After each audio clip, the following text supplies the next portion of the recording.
hermano mayor hasta llegó a practicar el satanismo y yo me burlaba de él.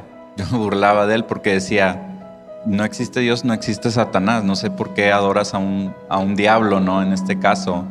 Y él le atribuía trabajos que había obtenido y él le atribuía muchas cosas que había logrado en su vida.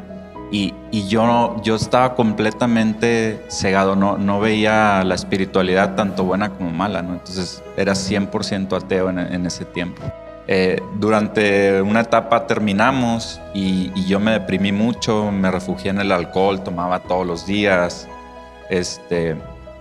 Y en un domingo, cansado completamente ya de mi vida, completamente destruido, sin ganas de vivir, dije, quiero darle una oportunidad a ese Dios, quiero ver si Él es verdadero, si es real, que me saque de aquí, ¿no?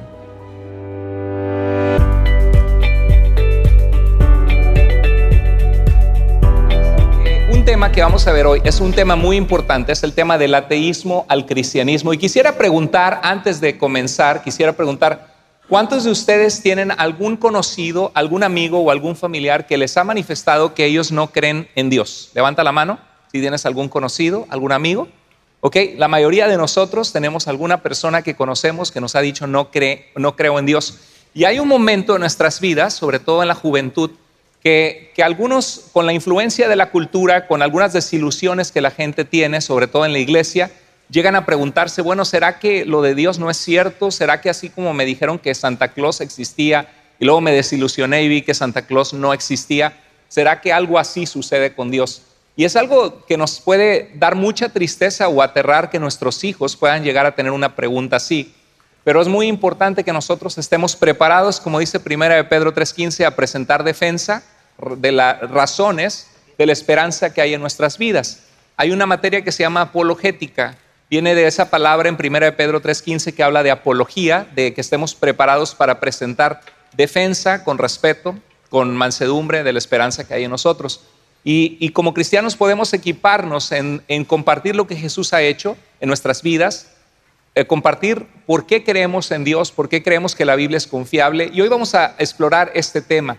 El apóstol Pablo en 2 de Tesalonicenses 3:1-2 nos recuerda que debemos orar para que la palabra del Señor corra, y él pidió oración para que sean librados de hombres malos, porque no es de todos la fe. No todo el mundo cree en Dios, no todo el mundo cree en el Señor Jesucristo, no todo el mundo cree en la salvación que él ofrece. Y por eso tenemos que orar, y dice que tenemos que orar que su palabra se expanda, porque no es de todos la fe. Yo les animo que como iglesia, ¿cuántos de nosotros hemos visto al Señor responder oraciones y que Dios hizo una diferencia muy grande en nuestras vidas cuando llegó a nosotros? Amén. Lo hemos experimentado, todos los que estamos aquí, la mayoría hemos experimentado el poder real de Dios en nuestras vidas. Y por eso es importante que que compartamos con otros lo que Dios ha hecho y oremos que su palabra se expanda y constantemente estemos invitando personas a nuestros grupos de vida, estemos invitando personas a la fe, a venir a nuestra iglesia. La Biblia comienza con Dios y termina hablando de Dios. Comienza el primer versículo diciendo que en el principio Dios creó los cielos y la tierra. Todo lo que existe fue creado por Dios. En Hebreos 11:6 nos dice que sin fe, la fe es la certeza de lo que se espera, dice Hebreos, la convicción de ¿qué cosa? De lo que no se ve. No vemos a Dios, pero experimentamos su poder en nuestras vidas y vemos evidencias razonables, lo suficientemente razonables como para creer que Él existe. Y dice que es necesario que el que se acerca a Dios crea que Él existe y que recompensa a aquellos que lo buscan. Es necesario creer en Dios para experimentar la salvación de Dios. El apóstol Pablo en Romanos 1:19-20 habla de los gentiles, los que no eran del pueblo de Israel, que no tenían la revelación de Dios, que había quienes no creían en Dios o en los dioses en aquella época. Los epicúreos, por ejemplo, era un sistema filosófico en la época de Jesús y de Pablo, que negaban la vida después de la muerte, negaban la vida espiritual y negaban la existencia de los dioses o de Dios. Y Pablo dice que lo que se conoce acerca de Dios, que dice, es evidente. O sea, hay evidencia para tener una fe razonable de creer que existe un Dios. Pues Dios lo hizo evidente, porque desde la creación del mundo, sus atributos invisibles, ¿Cómo son los atributos de Dios? Invisibles, no se pueden ver. Y estamos nosotros acostumbrados a que para constatar que algo es real tenemos que verlo, tenemos que tocarlo, tenemos que sentirlo. Y Pablo está consciente que los atributos de Dios son invisibles. Y, o sea, no podemos tomar a Dios y ponerlo bajo un microscopio para hacer un estudio científico de Dios, porque la ciencia, que el creador del método científico en el siglo XVI, Francis Bacon, Pancho Tocino le digo yo, no Francis Bacon, él era una persona que tenía una fe firme en Dios y creía que porque hay un Dios podemos estudiar el mundo que Él creó, pero no podemos, la ciencia es la observación repetida de los fenómenos para llegar a conclusiones correctas acerca de cómo funciona nuestro mundo. Ahora, Dios no podemos ponerlo bajo un microscopio, porque Dios es un ser espiritual que creó el universo. Entonces, por lo mismo, no podemos ponerlo en un tubo de ensayo y estudiarlo, y Dios no puede ser estudiado científicamente. Pero los acontecimientos de la Biblia, de la revelación de Dios, sí pueden ser constatados, estudiados a la luz de la arqueología, a la luz de profecías que Dios habló y se cumplieron en la historia de la humanidad. Y podemos deducir y podemos razonar acerca de la existencia de Dios. Pablo dice que este Dios es invisible y continúa diciendo Romanos 1:20 que su eterno poder y divinidad, que son atributos invisibles que no se ven, se pueden ver ¿cómo? Con claridad, siendo entendidas su divinidad y su poder por medio de las cosas que Él, Dios, ha creado, de manera que no tienen excusa los que niegan a Dios. El Salmo 53:1, el Salmo 14:1 dice que es necedad negar a Dios, pero la realidad es que muchos no han escuchado el mensaje y no es que quieran ser necios, sencillamente nadie les ha hablado y nadie ha razonado con ellos. Debe existir una primera causa. Hay una ley que se llama la causalidad, que todo lo que vemos, la ropa que tenemos puesta, el reloj que tienes puesto, el perrito que tienes en tu casa, tu mascota, tu gatito, todo lo que nuestros sentidos perciben tiene una causa. ¿Están de acuerdo? Hubo una fabricación, un proceso, hubo dos perritos que tuvieron perritos y esos perritos tuvieron otros perritos y siempre todo lo que vemos tiene una causa. El asunto es de que si hubiera un Dios que creó a Dios, entonces Dios ya no sería Dios, porque el Dios sería el Dios que creó a quien nosotros adoramos como Dios. Y eso no resolvería el problema, porque entonces nos preguntaríamos, entonces, ¿quién creó al Dios que creó al Dios que creó a nuestro Dios? Y aunque quisiéramos encontrar respuesta, entonces nos preguntaríamos, ¿y quién creó al Dios que creó al Dios que creó al Dios que creó al Dios que creó a nuestro Dios? Entonces, lo más sensato y razonable es creer, como decían los filósofos griegos, que hay una primera causa que no tuvo causa y que es autoexistente, poderoso, autoexistente por sí mismo, que puso en rotación toda la vida que existe. Debe existir una primera causa. El universo está en expansión y tuvo un comienzo. ¿Han escuchado del Big Bang? Yo he escuchado cristianos que piensan que el Big Bang es algo que es anti-Dios. No, el Big Bang es el descubrimiento que decía que Einstein descubrió que el universo se encuentra en expansión. Y luego un telescopio que veía el universo, el Hubble, a principios del siglo pasado o mediados, descubrió que el universo está en expansión. Y el universo en medio de sus galaxias tuvo un comienzo. ¿Qué significa esto? Que el universo en el que vivimos, tan vasto, que somos una nada, la Tierra es una nada en medio de las 200 billones de galaxias, que el universo tuvo un inicio. Y si tuvo un inicio, no es eterno. Significa que tuvo que haber una causa que lo inició.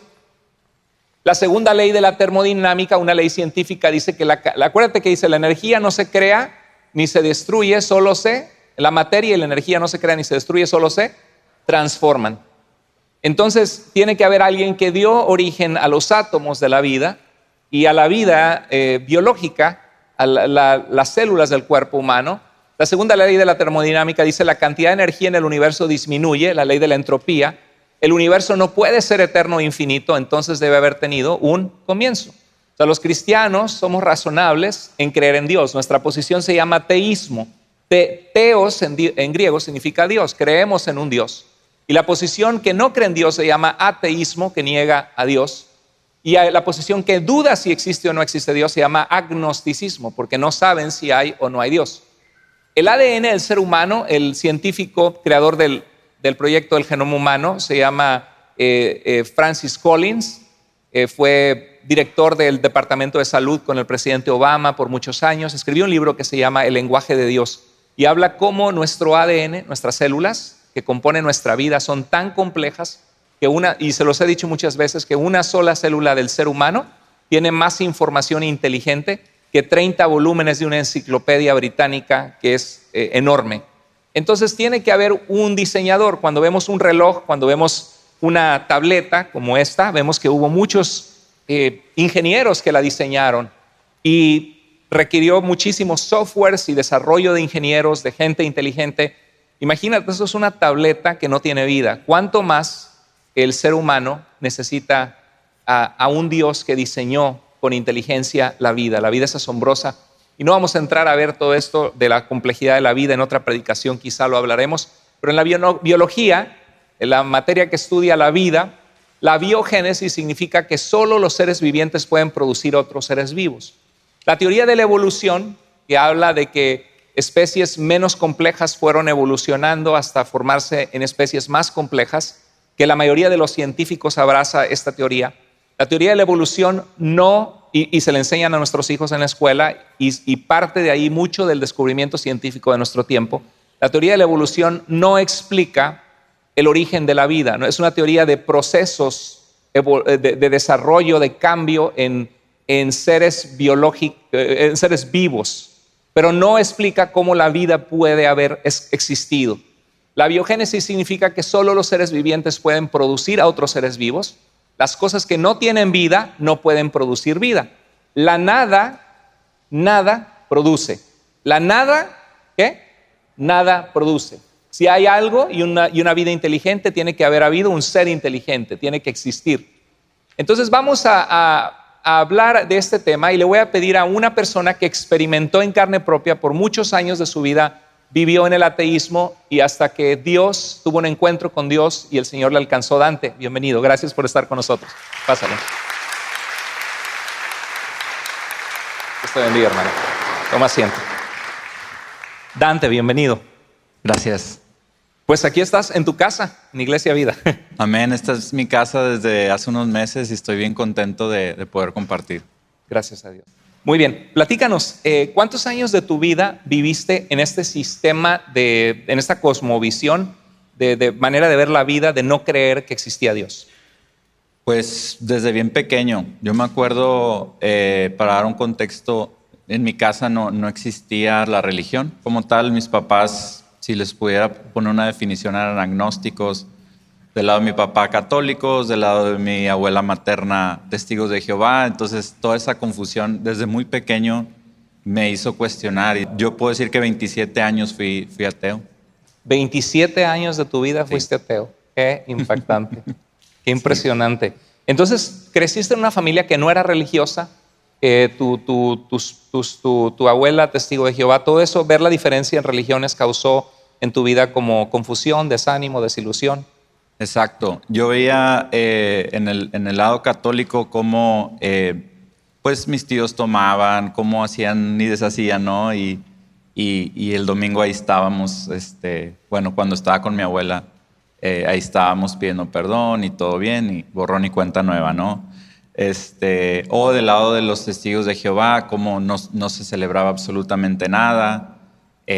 Cómo esa religión pues marginaba a mi abuela, no la dejaba hacer y constantemente ella vivía en culpa y entonces yo empezaba a cuestionar cosas, ¿no? Y decir, ¿de qué sirve estar atado a un Dios, ¿no? ¿Y para qué todo esto? O sea, ¿para qué ser hipócritas o para qué seguir esa corriente, ¿no? Qué interesante lo que me llamó mucho la atención, Dante, que comentas que al ver cierta conducta de borrón y cuenta nueva, como solamente llevar una religión, yo creo que nosotros los cristianos o los que estamos en una iglesia cristiana no somos exentos a eso. O sea, puede ser que hay gente que está en una iglesia y que no ha entregado su vida a Cristo o que ya entregaron su vida a Cristo pero no han crecido, no han madurado. Entonces, qué importante es que nuestras vidas sean un buen ejemplo en casa, o sea, en medio de nuestras imperfecciones, que seamos reales como cristianos, porque creo que eso puede orillar a algunos de nuestros hijos a alejarse de Dios. Sí, totalmente, ¿no? El ver a gente como ateo haciendo cosas peores que las que la gente atea con la que me juntaba hacía, ¿no? Y eso a mí me despertaba ese resentimiento tal vez, ¿no? De decir, mira tú con Dios como eres, no gracias, ¿verdad?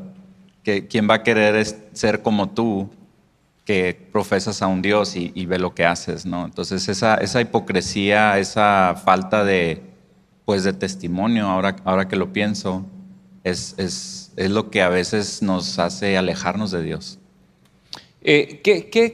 ¿Tú te consideraste que viviste en ateísmo o en agnosticismo? O sea, ¿te considerabas una persona que decías, yo estoy convencido en mi vida que Dios no existe?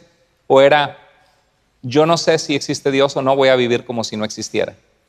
No, yo era ateo, yo no creía ni en el bien ni en el mal. Yo estaba seguro en ese tiempo, ¿no? Que pues era todo lo que tú hacías, causa y reacción, ¿no? Lo que yo hago, el esfuerzo que yo pongo, va a generar un resultado, ¿no?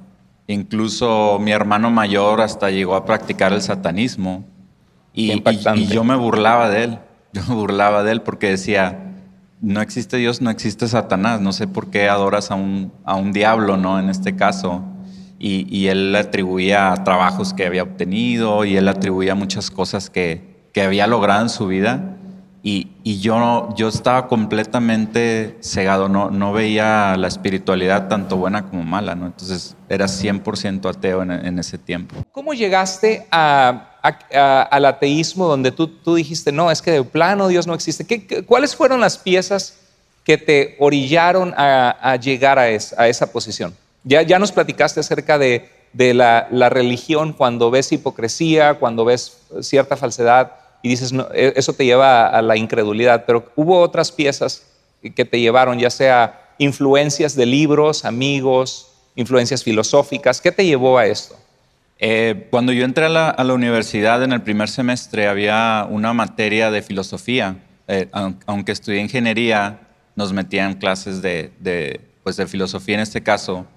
Y había un maestro que él siempre creaba debates. Él creaba debates y él era ateo. Entonces, él se burlaba de alumnos que profesaban su religión, entonces nos ponía a debatir, ¿no? De, ¿tú por qué crees que hay un Dios? Y él decía que con respeto, pero en realidad no había respeto, ¿no? Y al mismo tiempo, todos esos argumentos filosóficos me llevaron por ejemplo, a leer a Nietzsche. Nietzsche, él, cosa curiosa, sus papás eran cristianos, su papá me parece que fue pastor.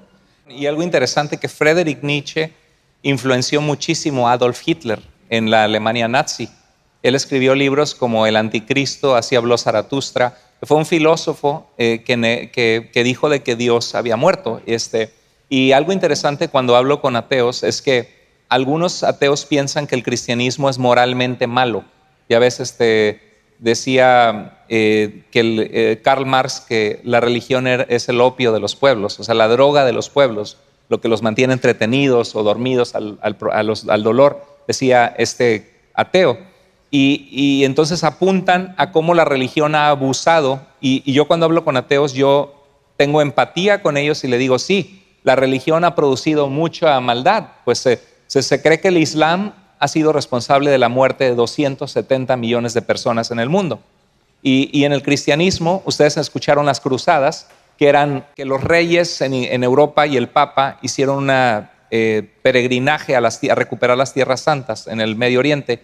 Entonces hubo guerra entre cristianos y musulmanes, y también los reyes de España impusieron la Santa Inquisición, que de santa no tenía nada.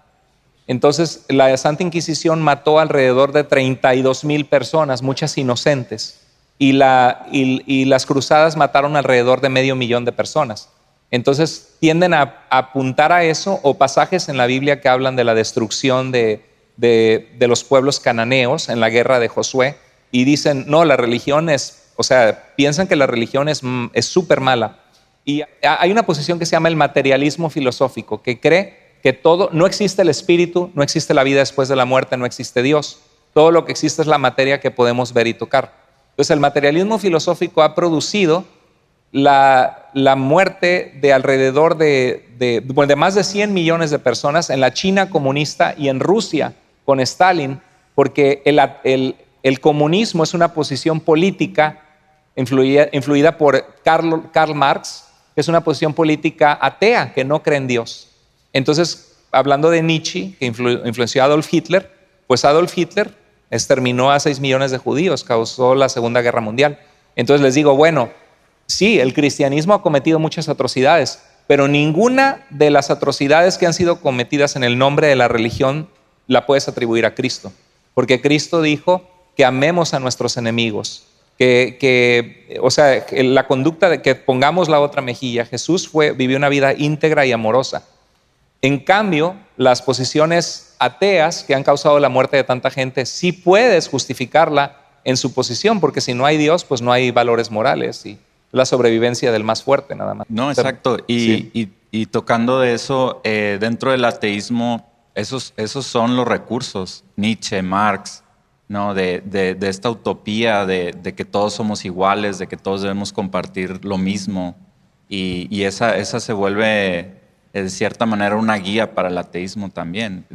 Y hay excusas como que se aplicó mal su filosofía, etcétera, ¿no?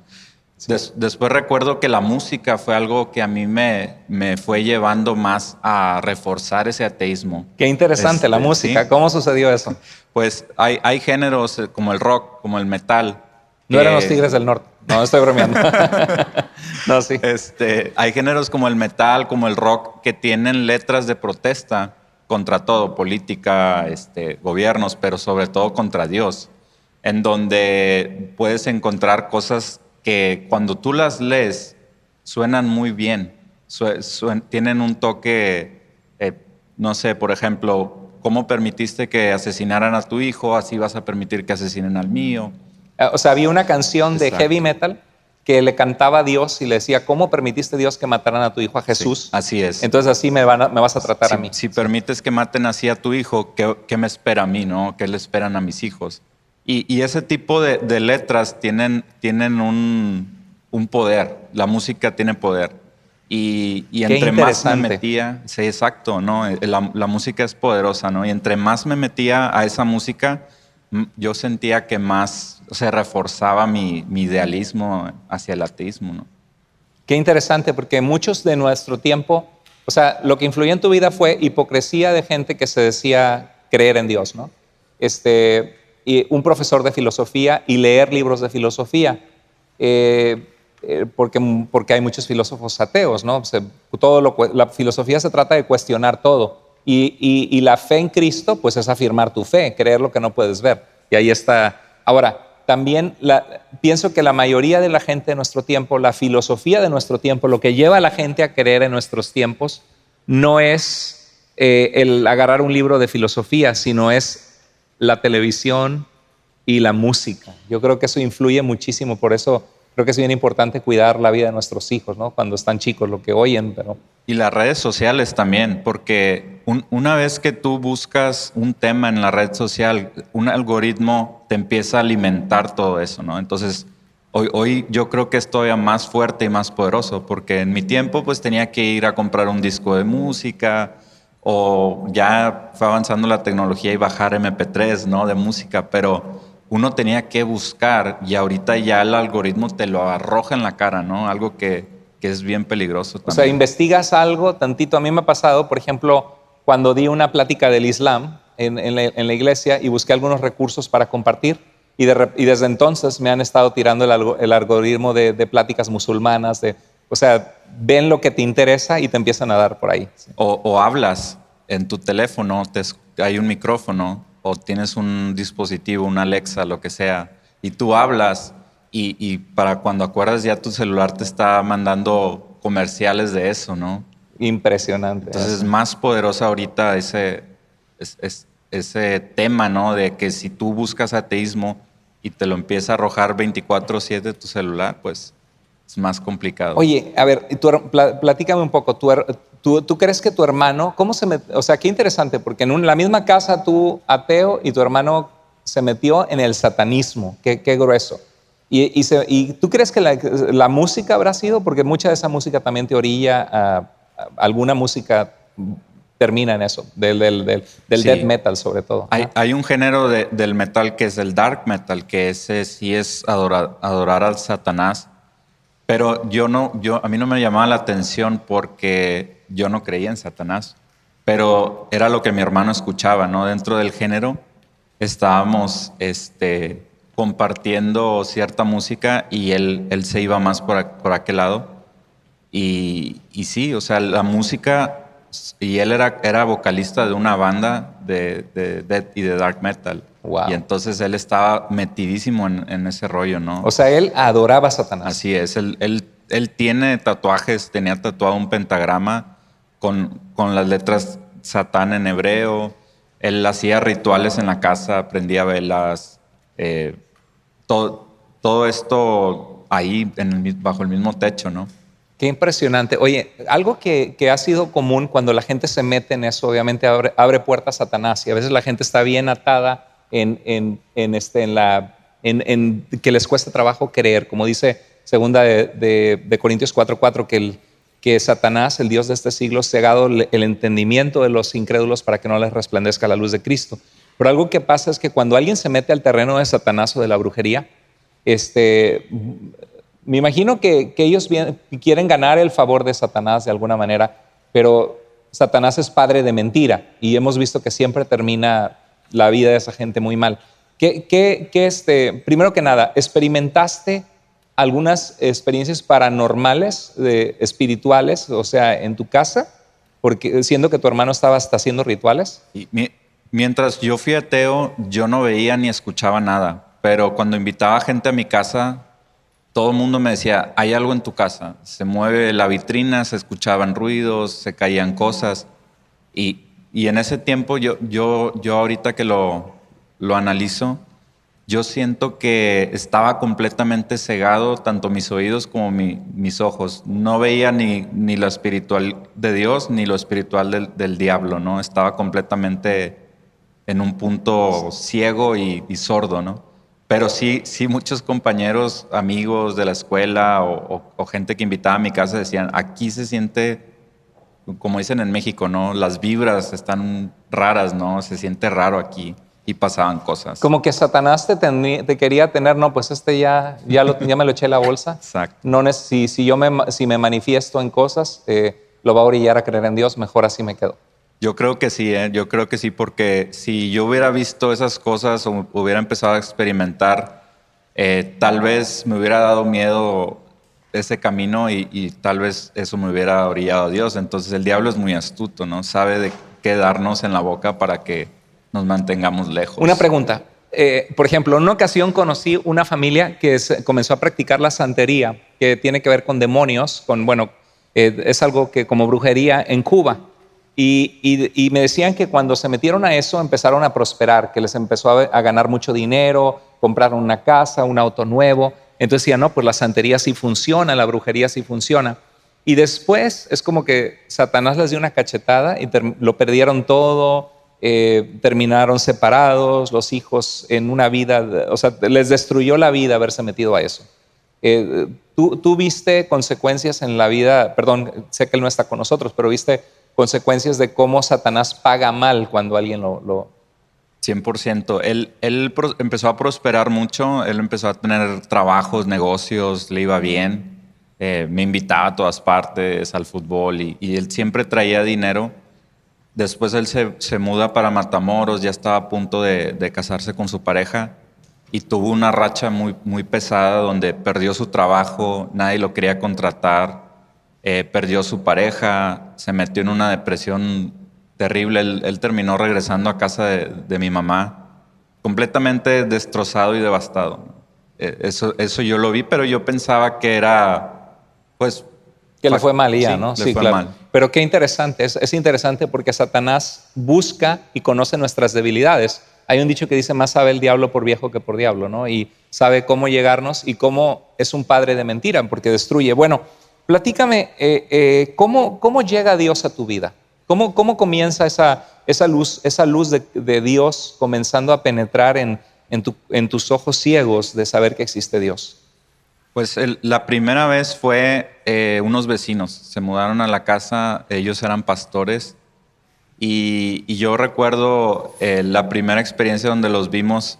Mi hermano, el más chico que yo, él consumía drogas, alcohol. Yo también era alcohólico en ese tiempo. Entonces hubo un escándalo muy fuerte en el barrio en donde llegó la policía por nosotros a la casa y se llevaron a mi hermano y esta señora, la señora Blanca, nos vio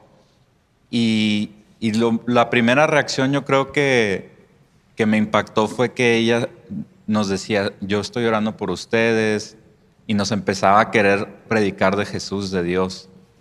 Qué bonito. Me acuerdo que nos invitaba a su casa, hacía unas tortillas de harina espectaculares, chorizo con huevo, y ya que estábamos comiendo, empezaba la señora a hablarnos de Jesús, ¿no?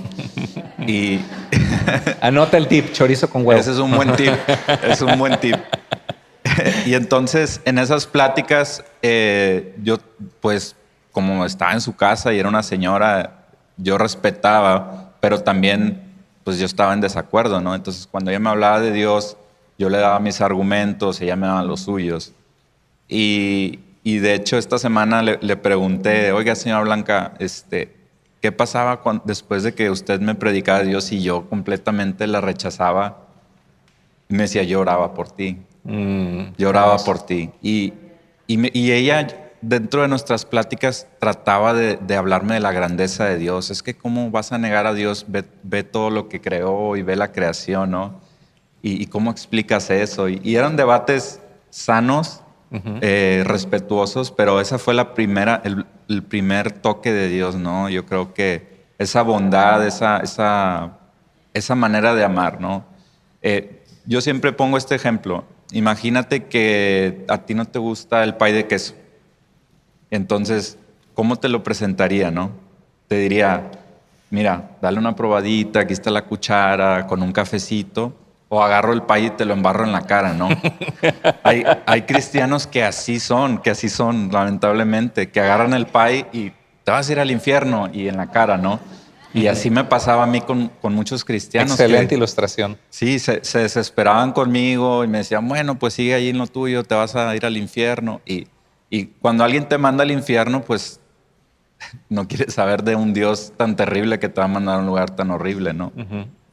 Y entonces, posterior a eso, mi hermano Diego, él cayó en una etapa muy fuerte de drogas, de alcohol. Y él se fue a vivir a Laredo, Texas con mi mamá. Y en una ocasión ella me llama y me dice, no encuentro a tu hermano. Tenía muchos días drogándose, ven por él. Cuando yo llego, lo encuentro a él se había intentado ahorcar. Él se había colgado de un abanico de techo y el abanico se cayó encima de él y él quedó tirado, ¿no? Para hacer la historia corta, la mitad de su cerebro quedó completamente dañada. Los doctores no le daban esperanza. Decían, esta parte está dormida, él no va a reaccionar. Y mientras yo me lo llevaba para México, de Laredo, él decía Cristo a cada rato.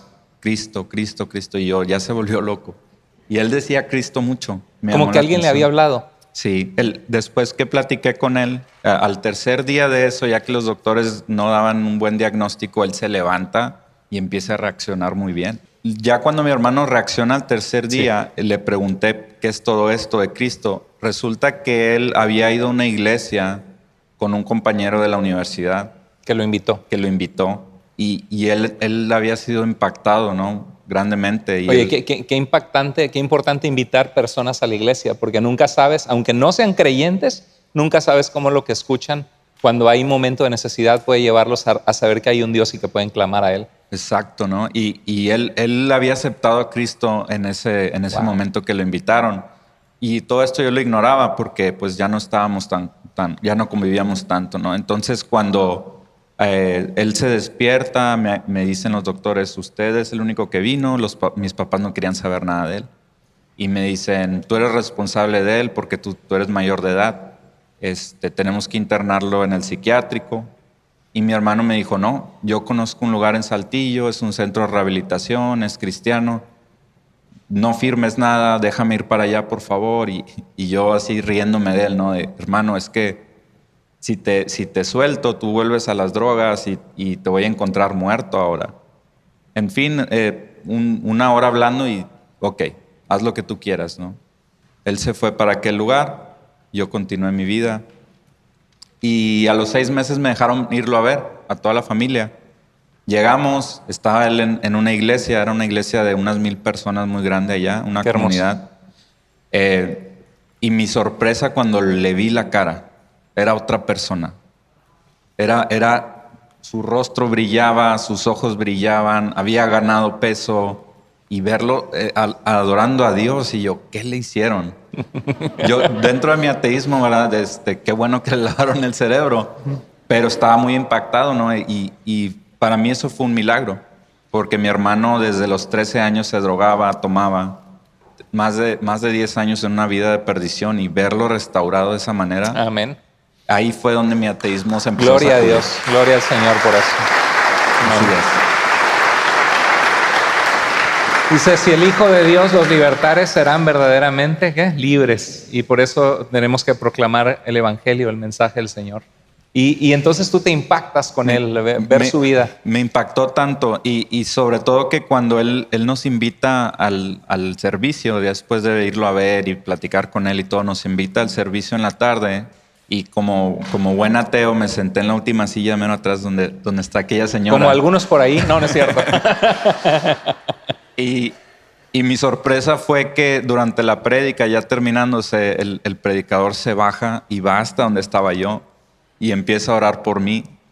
Y yo o sea, nadie le dijo, ve y ora por él. Yo la verdad, en ese momento pensé eso. Siempre cuando invitas a alguien, no sé si te ha pasado que te dice, le dijiste algo al pastor, ¿verdad? Porque todo lo que dijo es mi vida, ¿no? Exacto. Bueno, algo así me pasó. No, ya me ha pasado. Me dice, mi esposo no quiere volver, que por qué le conté todo de su vida. Yo ni enterado.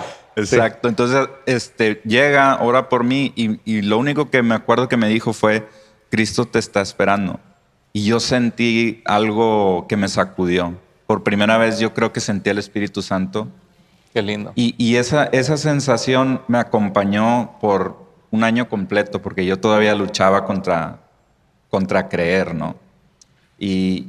Pero tú me platicaste algo que es una experiencia muy interesante, porque sí, como que Dios trató contigo de una forma sobrenatural al ver la dureza de tu corazón de 27 años de ateísmo. Tú dices que tú, cuando Él te dijo Cristo te está esperando, que tú como que perdiste las fuerzas. Exacto. Yo estaba, cuando Él me pone la mano en la cabeza, oró por mí.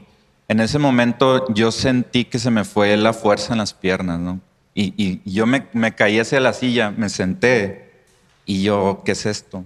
Fue una fuerza, es como si te hubieran quitado la fuerza en las piernas y caí sentado, ¿no?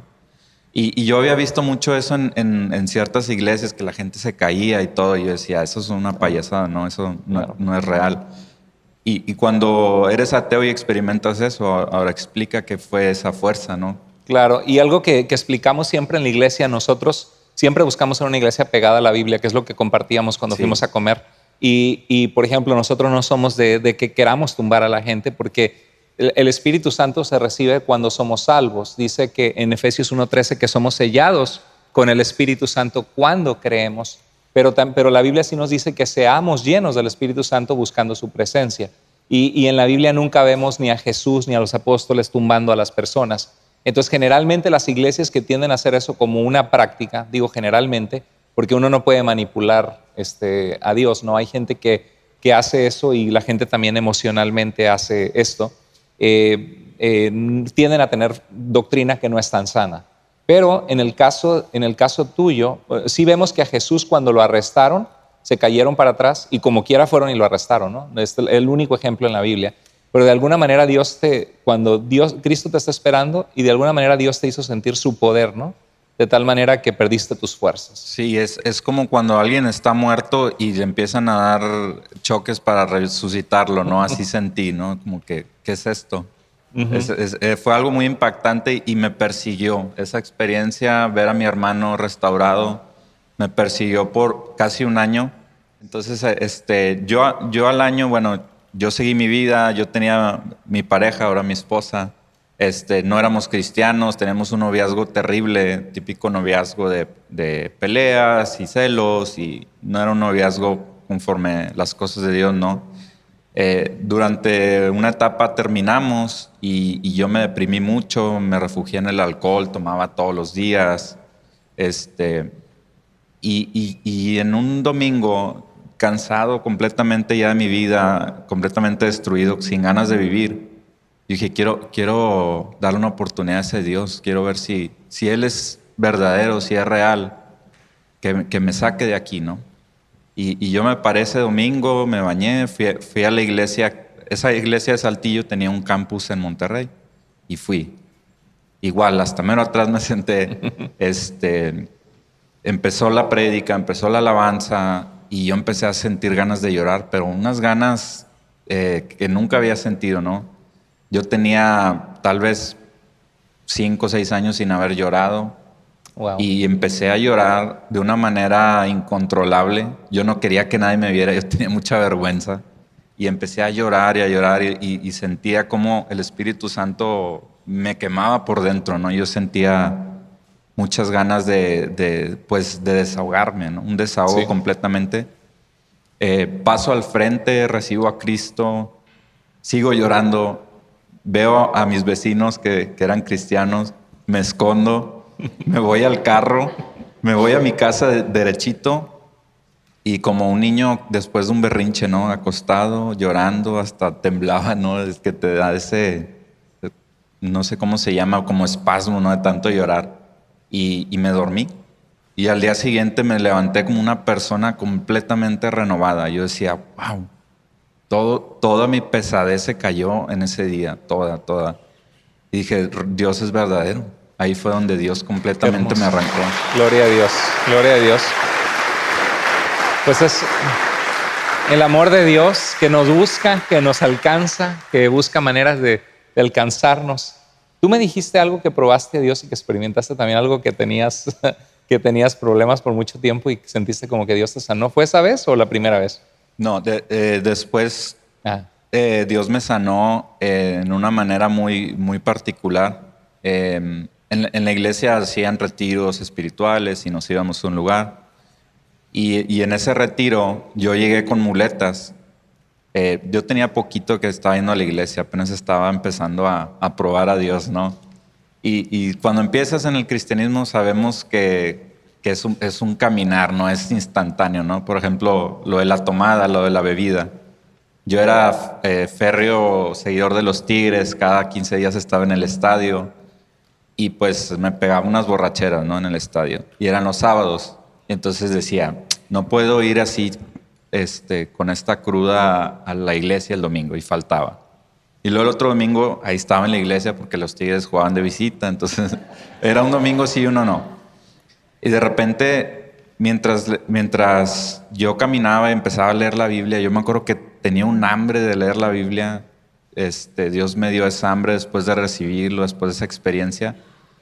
¿Tú recuerdas cuando tú oraste y dijiste, Dios, te necesito, creo en ti, me arrepiento? Porque hay un momento en que uno nace de nuevo y entrega su vida a Cristo. ¿Eso fue el día que lloraste? Ese fue el día que lloré. Ese día cuando pasé al frente.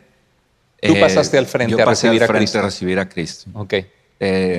Y esa vez fui demasiado sincero. Yo he escuchado gente que dice, no, es que una oración no te puede salvar, o es que una oración. Cuando haces la oración con fe y sin nada que perder, sin importarte quién está a tu alrededor, Dios te escucha y te respalda. Yo creo que ahí fue cuando realmente recibí a Cristo.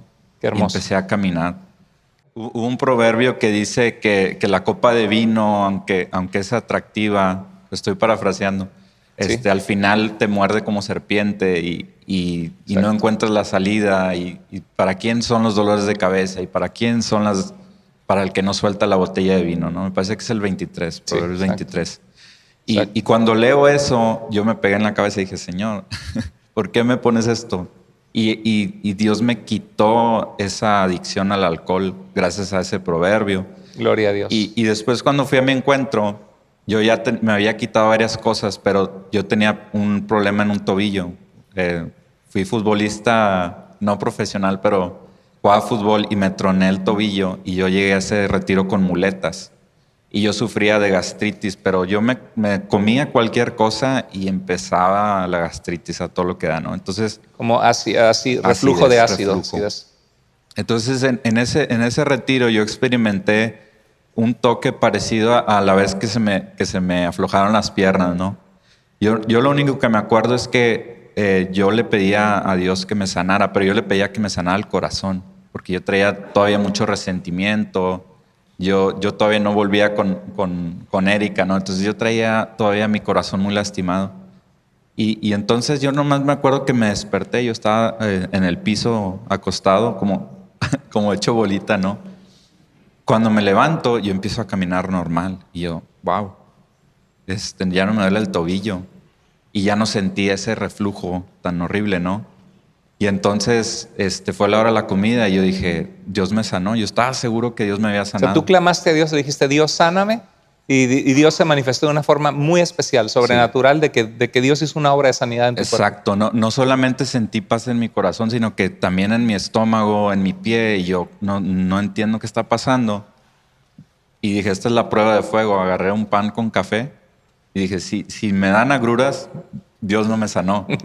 Igual fue mi sorpresa, que yo empecé a comer y a tomar café y yo no sentía agruras. Y al día de hoy no he vuelto a sentir ese reflujo. Sí. Entonces, no solamente Dios me escuchó, me sanó el corazón, sino también se manifestó de una manera en ese momento. Y empecé a ver milagro tras milagro y tras milagro. Y es algo que yo me doy cuenta que para romper el ateísmo, yo necesitaba empezar a ver milagros. Y así fue como Dios, de una manera tan hermosa, me habló, ¿no? A través de eso. Qué lindo, qué hermoso el trato de Dios contigo en su misericordia. Y platícame, ¿qué diferencia hace Cristo? O sea, si tú dijeras, ya hablamos de mi vida sin Cristo, una persona pues alcohólica, una familia que pasó dificultades, divorcio de tus padres, vienes a Cristo, en este caso con tu esposa, la relación no estaba sana en el noviazgo. ¿Qué diferencia hace Cristo cuando llega a la vida tuya? Para aquellos que no conocen lo que Cristo puede hacer. Exacto. La primera cosa que hizo fue que compuso nuestro noviazgo, ¿no? Yo le dije, yo soy otra persona, Dios me cambió, si quieres que seamos pareja, tenemos que seguir a Cristo juntos y si no, no quiero saber nada, ¿no? Y yo le entregué a Dios una novia y él me regresó una esposa, ¿no? Esa fue la primera cosa. Amén. Que le doy gloria a Dios por eso. Amén. Gloria a Dios. Después, en el trabajo, yo era una persona que vendía cosas robadas, que tenía un trabajo muy deshonesto, ¿no? Yo ganaba mucho dinero en ese trabajo deshonesto, pero no me iba bien. Y entonces yo le creí a Dios en Malaquías 3:16, ¿no? Y empecé a ofrendar. Me dejé de ese trabajo, me metí a un trabajo que me pagaba 8 veces menos de lo que ganaba al mes. Wow. Y dije, Señor, no voy a completar para nada con este trabajo, pero te creo. A los 6 meses me promovieron, me dieron un puesto fijo ahí. Y después me subieron el sueldo. Después me contrataron en otra empresa pagándome todo lo que yo le había dicho a Dios. Dejo este trabajo mal habido. Y regresé a ese sueldo otra vez al cabo de un año. Gloria a ya Dios. tuve para casarme, nos casamos. Después, Qué importante los pasos de obediencia. Exacto. De que le entregaste a Dios cosas y fuiste fiel con Dios. Y no fue de la noche a la mañana, no fue que eres fiel con Dios y ya la siguiente semana, sino fue un proceso de un año y Dios te estableció en algo honesto, íntegro, sirviendo a Dios. Qué hermoso. Así, adelante. Y no quiero tampoco decir que fue todo miel sobre hojuelas, porque había mucha resistencia también. Quiero poner un paréntesis, que cuando perteneciste a Satanás muchos años, él no te quiere soltar, ¿no? Yo recuerdo que había muchas luchas, pesadillas, había cosas malas también, pero yo tenía completamente... Oye, ¿ya empezaste a experimentar las cosas en tu casa o no? ¿De tu hermano? Sí. ¿En serio? En serio, en serio. Yo mismo escuché esa vitrina moviéndose ya en ese tiempo. O sea, como que eras ateo, no te mostramos nada. Exacto. Ya crees en Dios, ahora sí. Exacto. Increíble. Y algo que me pasó con mi hermano el mayor, que era el que practicaba el satanismo, es que él y yo éramos de parranda, de fiestas, y él me dijo, ya no quiero saber nada de ti, cuando me convertí al cristianismo. Y él me dejó de hablar y se burlaba de mí, me insultaba, ¿no? Y él se fue a su casa, se casó y yo me mudé mis cosas a que era el cuarto de él, porque era más grande el cuarto, estaba más padre. Y fue cuando empezaba a sentir eso. Yo tenía pesadillas todos los días, todos los días. Eran unas pesadillas horribles, muy, muy vívidas, muy reales, de que o me mataban a mí o yo mataba a alguien, o cosas muy fuertes. Sí. Y ahí fue donde supe que Satanás estaba ahí, ¿no? Y yo me acuerdo que oraba en el cuarto, reprendía cosas ahí, ¿no? Según yo, y decía, esta ya no es tu casa, esta casa es de Dios, y todavía en mi ignorancia, ¿no? Empezando, pero yo sabía que el diablo quería detenerme más. O sea, muy importante esta parte de tu testimonio, porque venir a Cristo es un proceso muchas veces de cambiar de hábitos, de salir de las cadenas que nos tenían atado antes. También pienso que si eras fan de los Tigres, no del norte, sino de fútbol, de Monterrey, algunos le van a los Rayados, así que mejor no hablamos de eso. Sí, mejor no es cierto. O a los Chivas o a la América. No, me imagino que el hecho de ir y volverte a ver con tus amigos y que todos tenían una cerveza en la mano y siendo que fuiste alcohólico, pues es lo peor que puedes hacer, poner un alcohólico en un ambiente donde hay alcohol. Yo tuve que dejar esas amistades.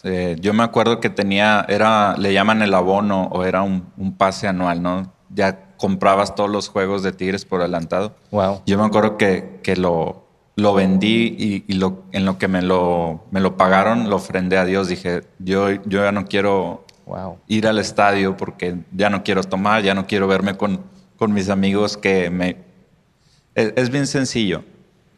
Es más fácil que te lleven a ti al alcohol a que tú los lleves a Cristo, sobre todo cuando estás empezando, ¿no? Exacto. Entonces, fue algo que yo tomé la decisión de también cortar esas amistades, porque yo sabía que ellos eran más fuertes que yo en ese momento. Excelente, qué bueno, qué buen testimonio, ¿verdad? Que es una bendición lo que estamos aprendiendo, viendo el poder de Dios en tu vida, Dante. Gracias por abrir tu corazón, por compartir con la iglesia, con tu iglesia, con todos aquellos que están viéndonos a través de las redes. Si este testimonio es de bendición, les animamos que lo compartan con otras personas, que lo manden por WhatsApp, Facebook, compártelo en tu muro, porque es la manera de llegar a otros y que sepan que hay un Dios vivo, real, que nos ama, que nos busca, que transforma nuestras vidas. Amén. Y también quiero decir que como cristianos tenemos que ser luz, tenemos que ser verdaderos cristianos, porque tu testimonio alguien más lo está viendo.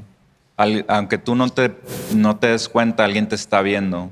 Y si esa persona su fe está flaqueando, si esa persona su fe está en duda y te ve a ti y no eres testimonio, vamos a ser piedra de tropiezo, ¿no? Cuando era ateo tenía amigos ex cristianos que decían, es que mi papá me obligaba a ir a la iglesia, o es que a mí me obligaban, o es que ellos eran cristianos en la iglesia, pero en la casa nada que ver. Y entonces reforzaba mi ateísmo más y ellos también, ¿no? Los empujaban hacia aquel lado, ¿no? Claro. Bueno, y quiero aclarar ahí que mientras nuestros hijos sean menores de edad, sí es importante decir, vamos a la iglesia, porque si no, el mundo los jala. Dice, si no le enseñas a tus hijos a amar a Dios, el mundo les va a enseñar a no hacerlo. Pero exactamente, que no es su relación con Dios no la podemos imponer.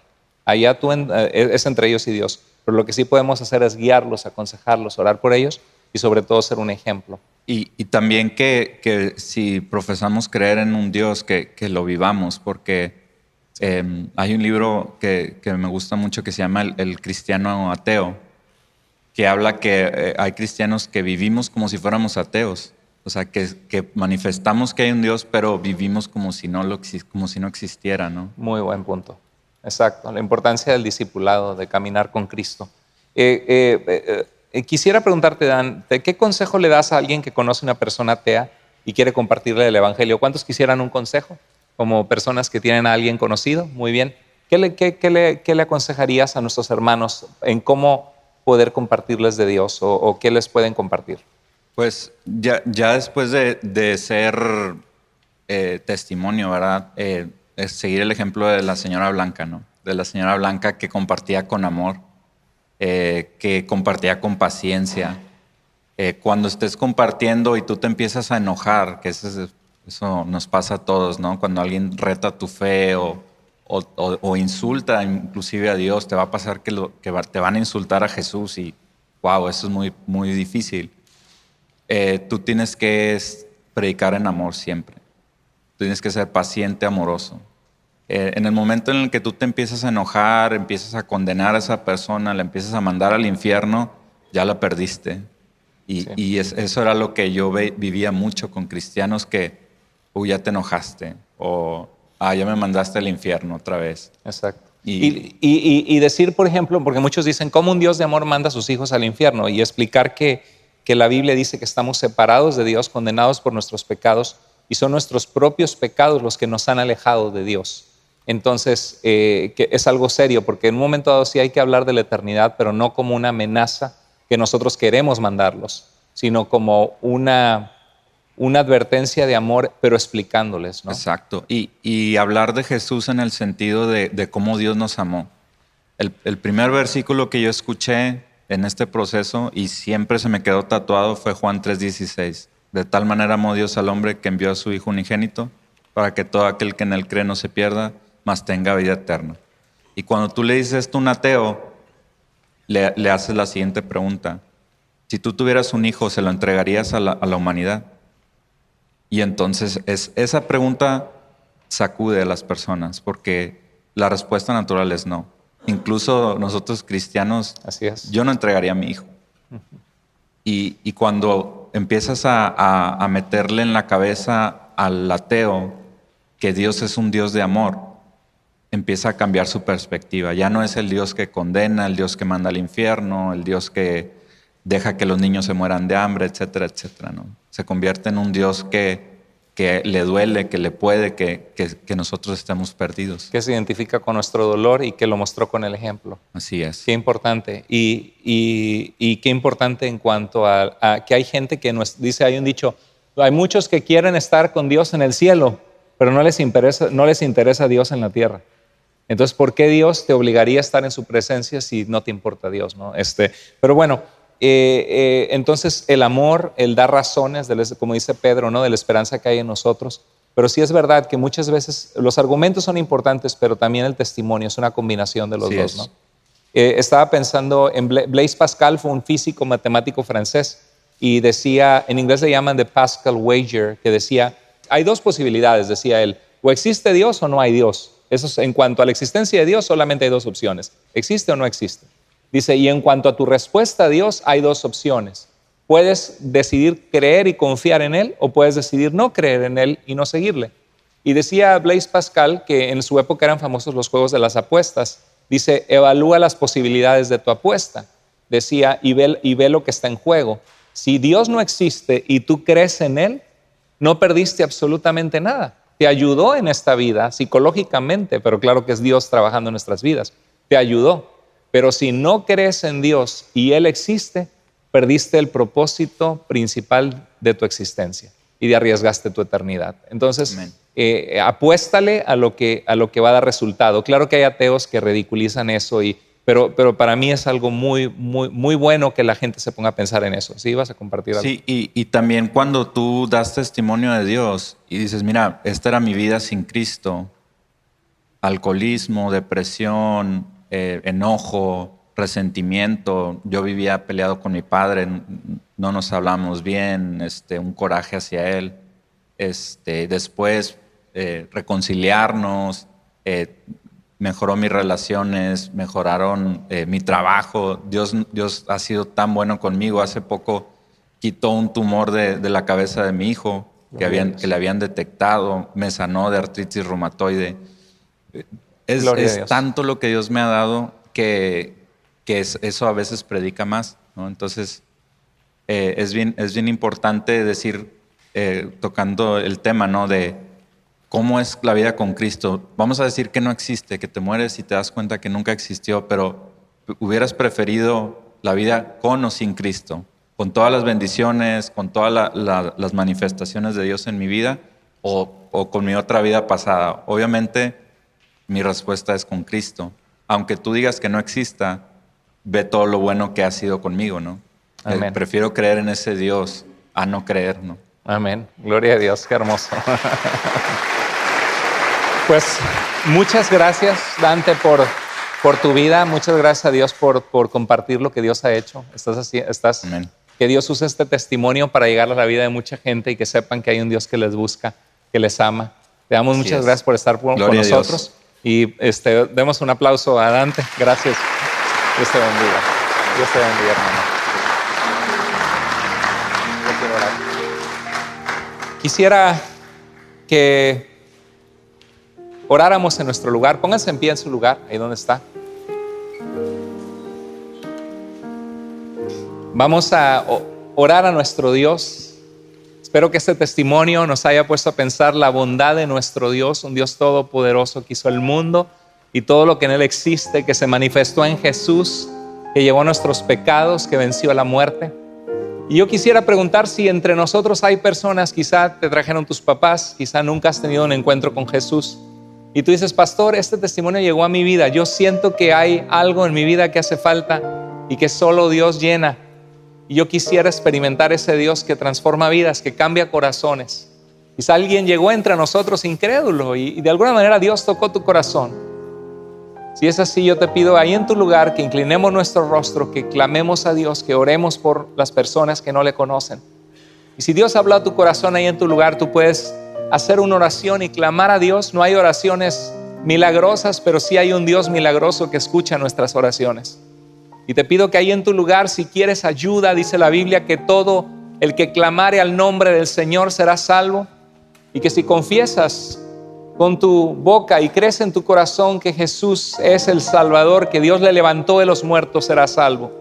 Porque con tu corazón se cree para que Dios te perdone, te haga justo ante sus ojos, pero con tu boca se confiesa para salvación.